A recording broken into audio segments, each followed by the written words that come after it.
Hello there and welcome to Democracy Today. As you've heard, my guest is Dr. Orji Uzor Kalu. Your Excellency, you're welcome to the program. Thank you very much. Now let's just start this way, straight ahead. You said Biafra is not possible. Why did you say so?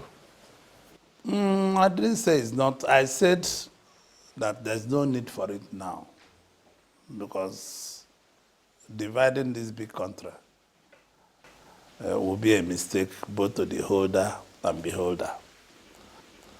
What is possible is for every part of this country to be given rule of law, social justice, ability to exist, ability to do things the way they want to do it through federalism.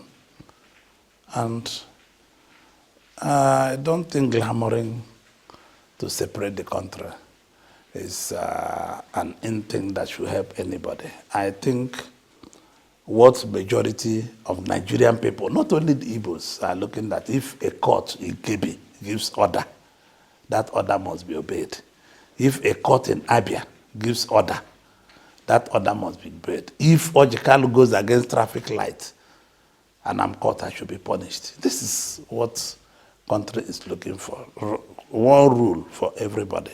And if there's one rule for everybody, we don't have any need for Biafra.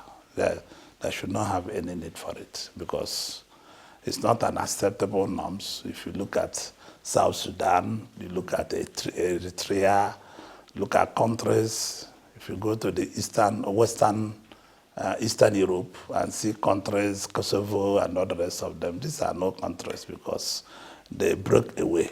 We are better and bigger and stronger and when we are united together as one country. Good. There is this federal government Ipob face-off. You belong to the ruling party. One, you are an Igbo leader. Do you see yourself in a position of formulating truce between FG and Ipob? Well, to correct you, I'm only Igbo man from Igbo land. I'm not an Igbo leader. Really? Yes. Well, if you say so. Yes, I'm telling you so. I have been putting truce between them. We've done a lot on the ground. We talk to the both parties on the ground. That is why you are seeing peace in Abia now and seeing peace on nature axis where these iPods are very strong. So I believe all parties their hands are on the deck trying to find a final common ground on these issues. We have seen these issues time and time without a number. The people who are saying they need to separate are not very strong, they are very weak. My only concern is that they are endangering a lot of Igbos because the people, when they go to confront the military, or when the military confront them, the people being killed or the goods being damaged are owned by Igbos. So these are things that makes me, I'm a trader, and I trade on cash crops and all the rest of things. I know what we have suffered in the last 9 months. They are very active in that area. All right. You are the first, whether Igbo leader or Igbo band. I'm first Nigerian man, not... Yes, I am saying this. You get where I'm going now, very shortly. You were the first person to go and see Kanu in Kuja prison. Yes, because it was the right thing to do. Because nobody was seeing him. I was the first to go to prison to see him because they felt nobody would go. Everybody, they were afraid to go to see him. They were afraid to identify with him. So me, I'm not afraid of death. I'm not afraid of anybody. I'm only want to maintain the rule of law, maintain what the law says should be. He's already in prison, he was remanded in prison by a court that had jurisdiction and a court of record. So even the United Nations Charter shows that any prisoner remanded by official court can be visited by anybody. So I applied that wisdom to myself, and that was what I did. I want to guess that part of the things you would have told Kanu in prison was to drop the idea of Ipob. It's a guess. Good. Maybe you did not sound convincing enough. No, I spent 2 hours, 10 minutes with him, and I sounded very convincing. At the time, he was jumping. He was either here or there, but later on he said, well, you know, we can't drop this far. We have gone far. And I reminded him that a good general is a general that fights and go back to fight another day. The worst general is the one who dies in the battle. So, to me, not only that I visited him, I went out of my way to go and see the both parents. I sat down with them, I talked to them, on my own, and I gave them reasons why they should not encourage him to continue in this manner. And he refused. When he came out of prison, he didn't look for those initially who wished him well. He went for those who want to play politics with him, and that is where we are. They have been shouting Biafra, nobody touched them. It's because the thing went beyond where it's supposed to be. People who want to use them to play politics are telling them everything is possible. And that is where we are. They dragged him into trouble, which is not supposed to be. I have nothing against those glummering to that they want state of Biafra. It's their constitutional right. I can never tell anybody that I'm against it. But is it possible? Is it within the norms of our constitution? The constitution is very clear. There is nowhere in the constitution that you have separation, how to divide the country. The constitution have chapters, how to unite the country. There's nowhere in the constitution where you see referendum or where you see restructuring. So to me, all these cause and people calling for this cause, let us use the 2014 conference materials or things gathered. Since that conference was bipartisan, and all people headed by a very good jurist, Justice Idris Kutugi. And all Nigerians were there, former governors, former ministers, serving people, security people, they were there, which the one of Southeast was even chaired by Major General Ikewachukwu. This is, it should be a fantastic document to be implemented as a starting point and giving Southeast one more state without all these things we are talking about. Good. Now, there is this story that Kanu's whereabouts is unknown. Can I quote you as having said that he's in London?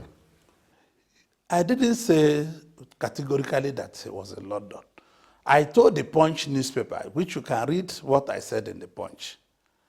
Because when I arrived from United States on 14th of September, on the 15th, I went straight to Abia because the thing was escalating. I went straight to Abia. I consulted some of them. I consulted the security agencies, the Army, Police, SSS, and the rest of them. And I tried to douse the tension, to go down. I started looking for Kanu himself to talk to him. So somebody told me that he went to a hotel called Bravo Hotel. I sent people to Bravo Hotel. They said he's left the place. And I called one of his relations who came to my house. And I asked him, where is Kanu? That I really want to talk to him. He said, oh, I should not bother myself. And I told the Punch, whether this fellow was telling me lies or truth is what I don't know. I said it there, it's in the paper. I didn't say I discussed with Kanu. Kanu told me I left for London. But his relation told me I should not bother about his safety. Because I told you, I said, what is important to me is the safety of the man. I wanted to bring the man to my house in Ibere and make arrangements with federal authorities and tell them, let us find a common ground. I didn't want security men to go and carry him and do this and that and rough handle, but I wanted to bring him to my house and keep him and negotiate with the federal authorities, which is what I did when he was in a prison. So I'm surprised about the attitude of him, Kanu, because he knew all the things we discussed is what was on the table. And he ran out of it because he wanted to play politics with his release and with this, started going about. Let me ask you, Odion, is it fair on the court that gave him bail? Is it fair on Federal Republic of Nigeria that the orders of court of record that's been disobeyed. It's not, that order was not Mrs. Nyako. No, it's not Justice Nyako at all. The order was the law of Nigeria. And these are things I reminded him. We must obey our laws. We must listen to our laws. The order wasn't the lady that gave the order. If he was dissatisfied with the order, even those who are quoting his human rights, and there's nothing about human rights when a court of competent jurisdiction have given a judgment and say, this is what you should do. It has nothing to do with human rights. The court say, you should stay here.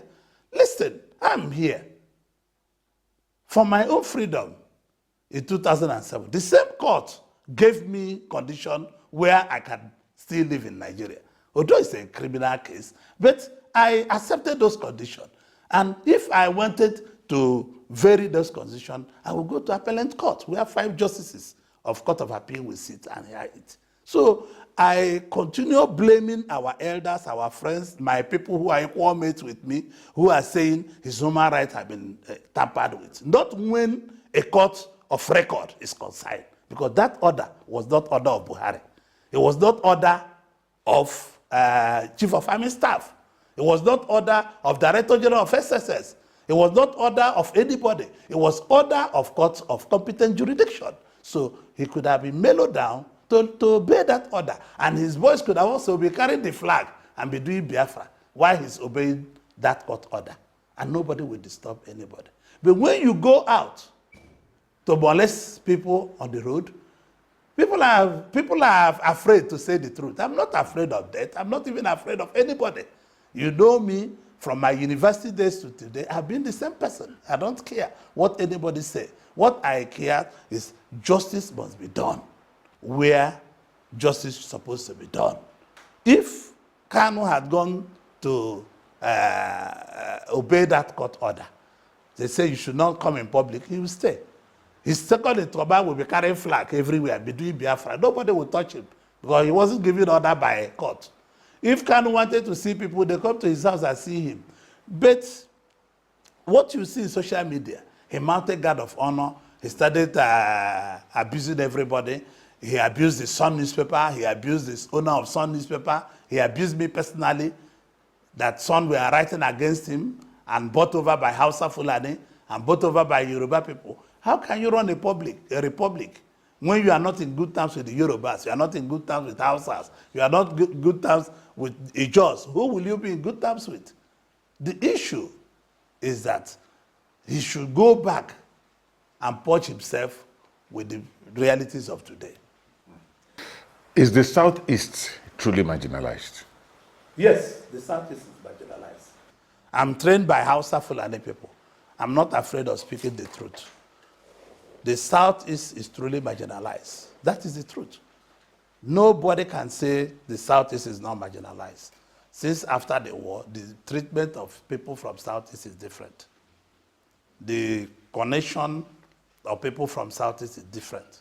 The amenities from given to people from Southeast is different. You know, I don't fear anybody to say the truth, and the Southeast is truly marginalized. And that is the truth. If anybody say anything to contrary, bring him on this year program. I will tell him why we are marginalized. What can the present government do about this? Well, the present government should look at appointments, look at how things are, look at who gets what, balance those things. And when you have a full service chiefs, you don't have anybody from Southeast, it's not sounding very good.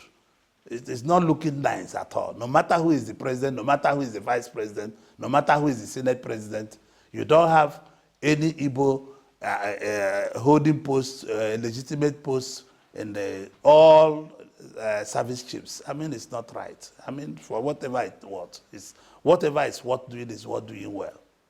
As a member of the ruling APC, have you been making some moves towards achieving what you just said? Yes, of course, I'm making moves. Yes, yes.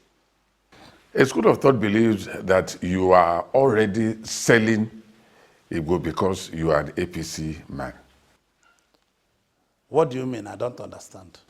Any issue that crops up, even starting from Ipob, yes, what you say is in agreement with the Nigerian government. It's not true. I have never agreed with anybody. I speak what I know that is the truth. Will any man like a court of record to be disobeyed? Will you like a court of record? Would you like the orders of Justice Inyako to be flooded? Would you like that? No, I'm asking you. No, I will not. When you refuse to listen to court of justice, the only thing you have is chaos. I can never be bought by anybody. Money cannot buy me. I was governor for 8 years with Obasanjo. If I wanted to be bought over, I'll be bought over against that term. So I have been like this. My loyalty, my everything lies to Nigerian people. It's not ethnic. Remember, I was student union leader. I was voted by 99.5% Muslims. They were not Igbo people. So they saw the truth in me, and that truth is what I'm still carrying. The cross I'm carrying is the truth. So anybody says, sell who for what? What are they going to give me? But most of the Igbo leaders are afraid of speaking the truth. You cannot continue. Yes, I believe we are marginalized. I don't hide it. But yes, I believe we can also build a better country. Good. I asked that question actually based on what the National Publicity Secretary of Ipob said. That's a man powerful. That you're on the side of government because of some reasons, one of which is corruption charges leveled against you since 2007. Have you reacted to Imam Powerful's statement? Yes, it's even in the newspapers today because for me, levying an accusation against me by Imam Powerful, I have done more. My interest, I reply to them. My interest is more for the safety of Igbos living in the north and Igbos living elsewhere beyond the north. That's my interest. I don't want anybody to kill Igbo peoples like a ram or like a goat. This is what we didn't want. If we allow Nnamdi Kanu to continue what he's doing, Igbos will be slaughtered like rams. And there are over 50 trillion investment of Igbos outside into the northern Nigeria. So we cannot risk all those things because of one man's mistake. This mistake, he's not even prepared to do the war. If he's prepared to do the war, who is backing him? I have told you, this matter is before courts of record. I cannot discuss my issue of being corrupt and not being. Our people knows my face does not look a man that is corrupt. The way I talk in this country does not, I can never touch anybody's money. I never touched money throughout I was governor. My commissioners are there to say it. Obasanjo detained all the contractors and squeezed their account. For 9 months, nobody found me guilty. Why I'm in court is what I don't know. But very soon, the court of record and court of competent jurisdiction will be able to tell me why I'm in court. I cannot discuss beyond this. Otherwise, I could have given you example. I cannot be corrupt. I was the first governor in Nigeria who showed my audited account. I was first governor in Nigeria who showed everything I had. When I was governor, we had a committee with NLC and Noige. We are sharing the allocation in public. My security vote was 120 million. It came from 25 million to 120 million. And the least we took was 200 million. So the last we took was 200 million. So there's nothing to be hidden. I'm not a thief. You can trace any money that passed through bank, who stole and who didn't steal. The thieves themselves know. Both international communities and otherwise, they know who the thieves are.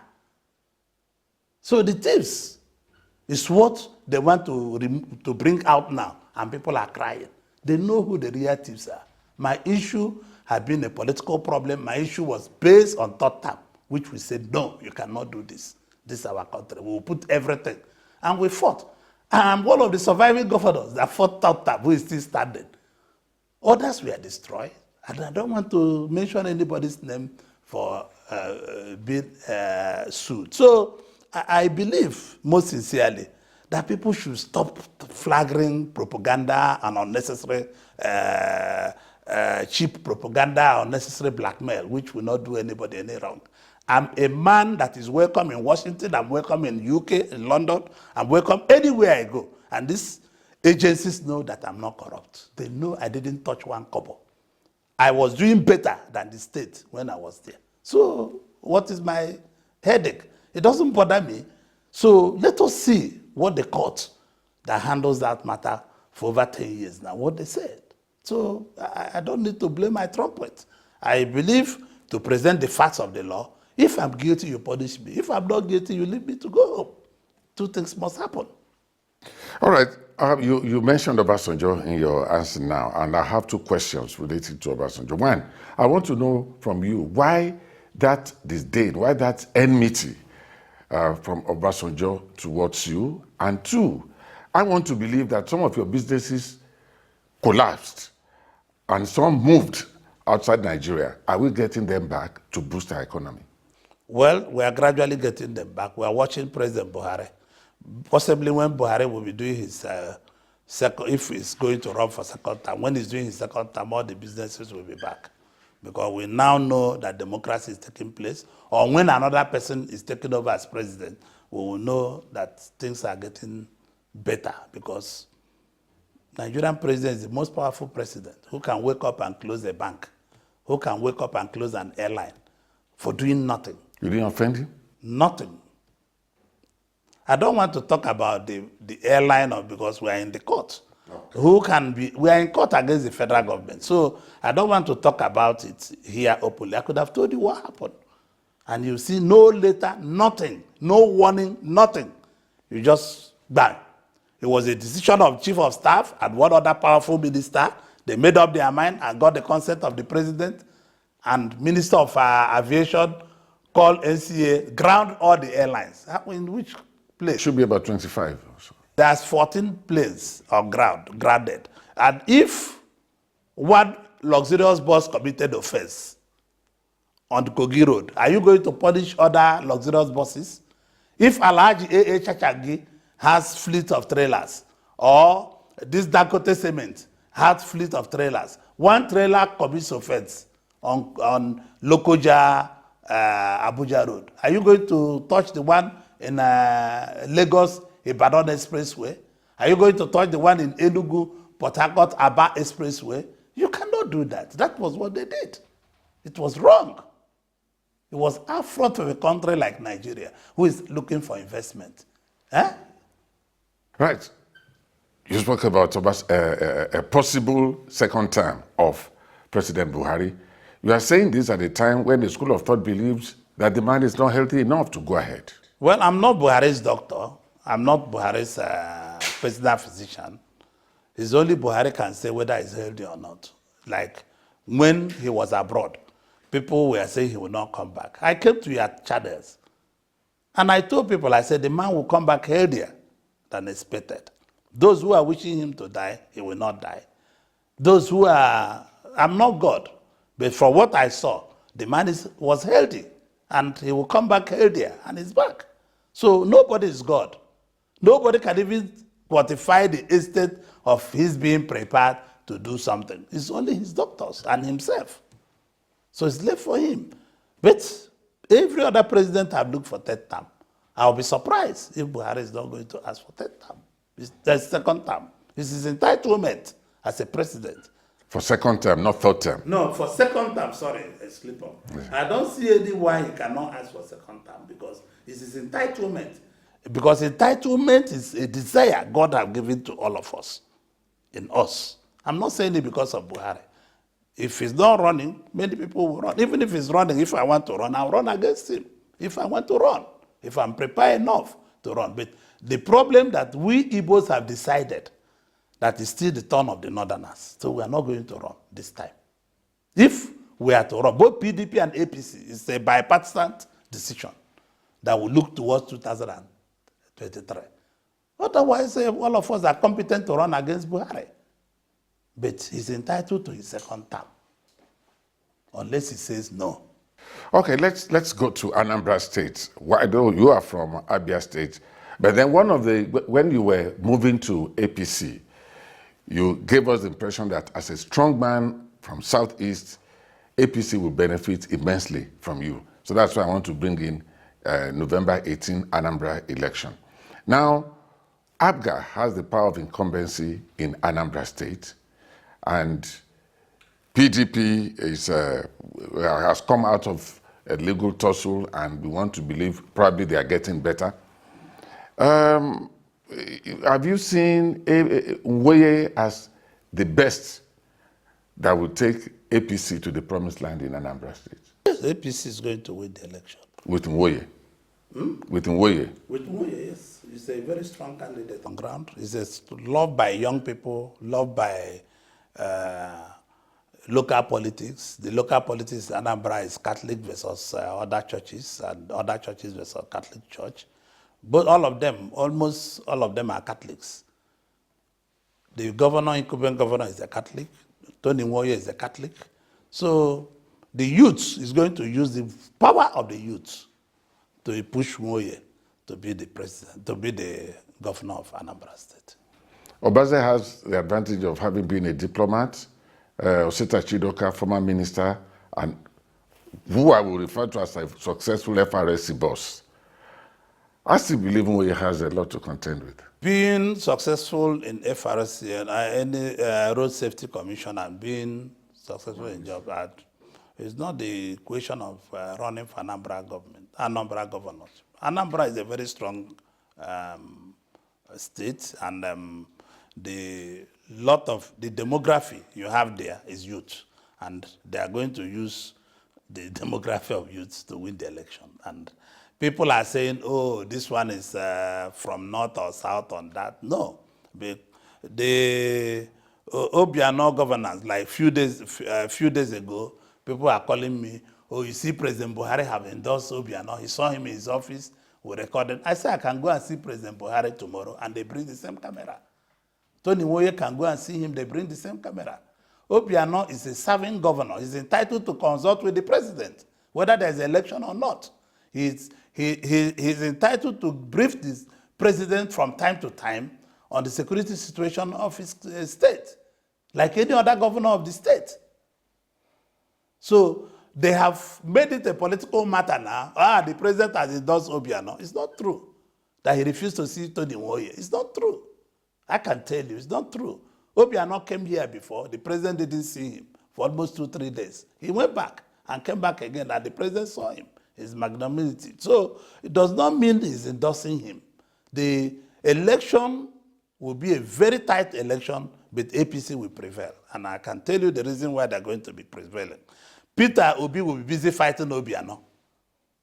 And Obiano will be busy fighting Peter Obi. And Obaze. And the APC will win. So during the fight?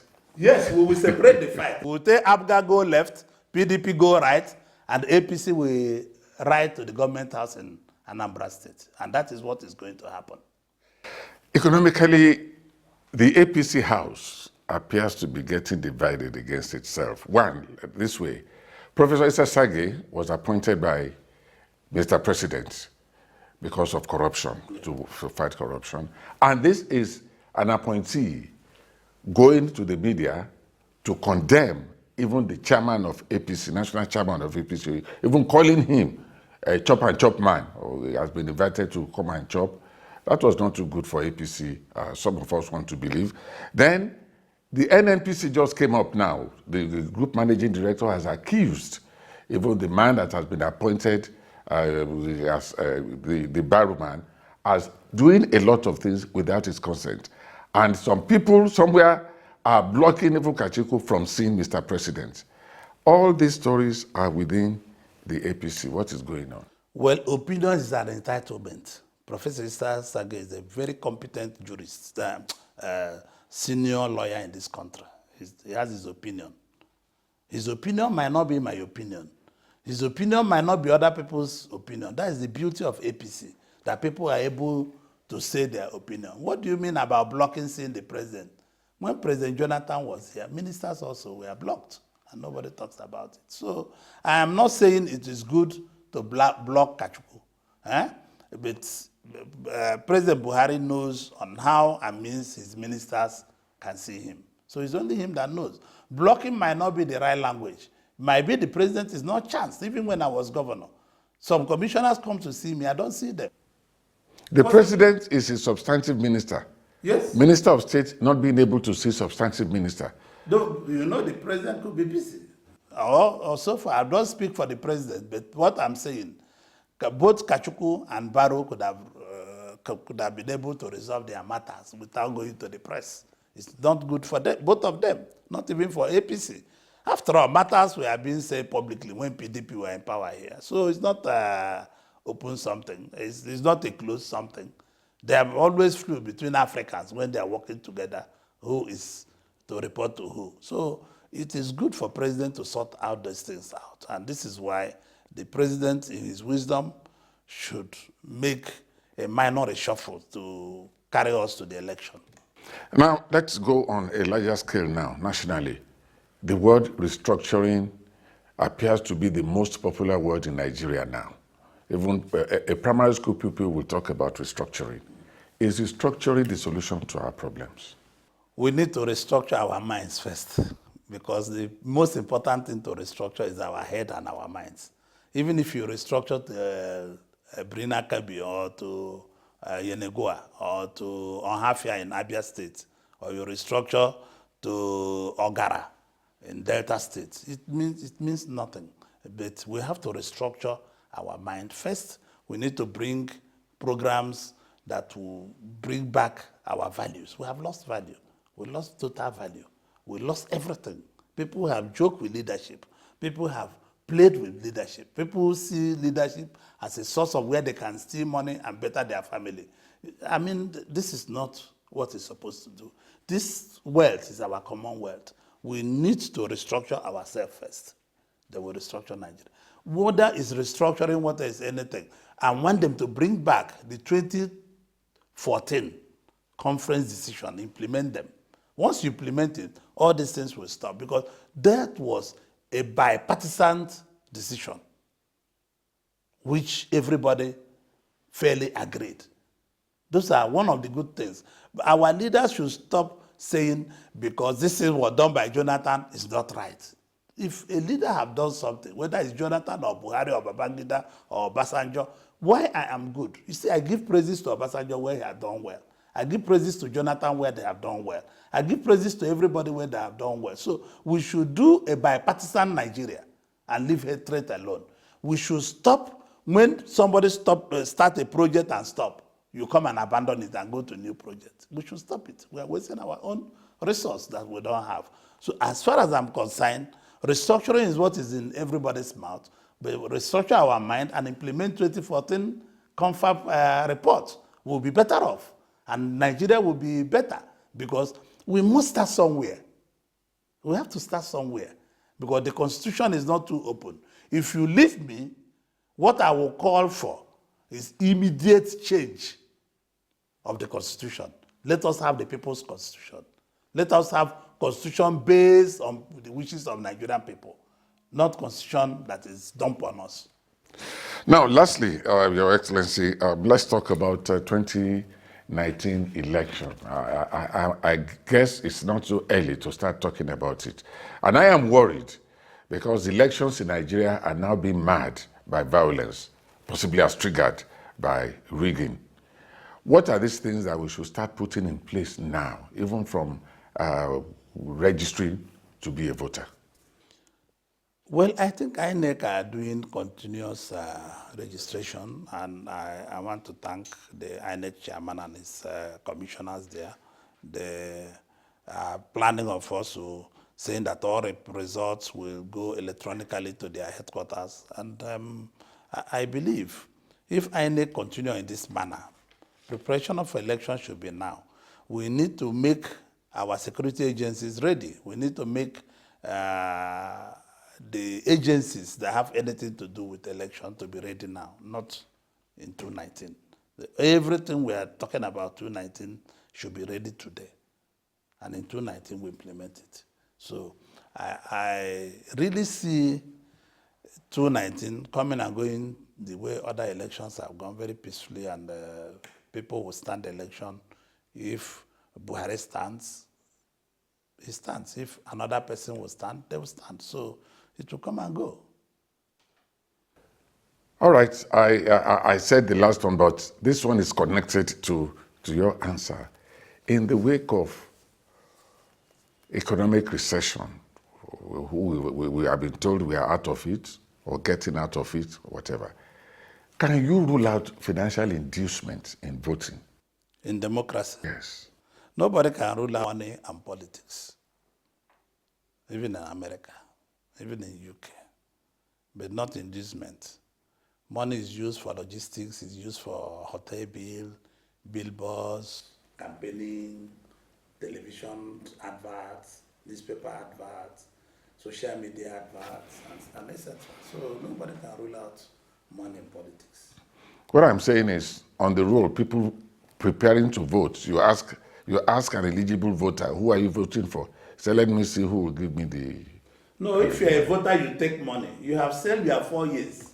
People are not doing anything for the voters because they buy the vote. Once voters stop selling their votes, they will have good life.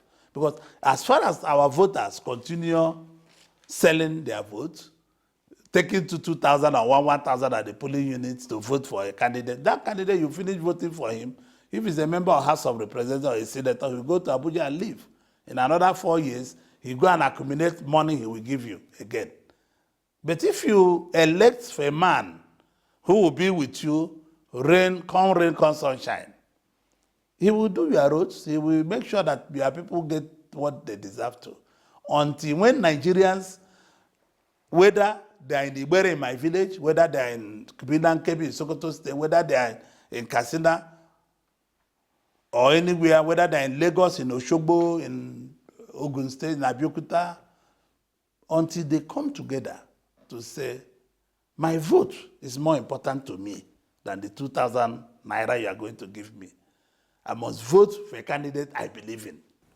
I want Nigerians to start voting for candidates they believe in, not for candidates that will give them money. Because this money matter is not helping issues. How can you sell your right for 4 years with 2,000 naira? It's not fair to the society. For 4 years, you vote a member of House of Assembly, a member of House of Rep, a senator, a governor. He will not do anything because he has paid 2,000 naira. So it's left for both the beholder and the holder, the person being voted for. So I advise our people to clearly run away from anything like vote purchase. They should concentrate dealing with the people, and the people should learn how to accept their leaders who will work for them. They know the leaders who can work for them. Every community knows who can perform. Every community knows who can be in the House of Assembly, in the House of Representatives, the Senate, as governor, and speak for them. When I was governor, people come now to tell me, oh, you are no longer spoken. You are not saying anything. I tell some of them, Odion, I tell them, listen, because when I was governor, I had your mandate to speak. If I am having the mandate of our people today to speak, I will speak very loud because it's not my words, it's the words of the people. Do send me to represent them. I will break the door because the people ask me to represent them. Where it's necessary to break the door, I will break the door. Where it's necessary to shout, I will shout. Where it's necessary to jump up, I will jump up because I'm representing the people. Today, people should not expect me to do what I used to do as a state governor when I'm representing constituency of Abia State. I represent nobody now. I'm a private businessman, and they should allow me to talk with limitation, to advise with limitation in public. I have channels. Like people will see me, they say, oh, you are not talking to president, you are not talking to Abia State governor, you are not doing this, you are not doing that. As a former governor, I must not come to criticize Okezi Ikpeazu openly. I must not come and praise him openly. I have a channel I can get through to talk to him and say, these are not doing very well. We must not continue in the former manner. We must also give some respect to the office of governor. People want me to come out and say, no, Okezi, you're not build road, you must kill today. It's not the way to do these things.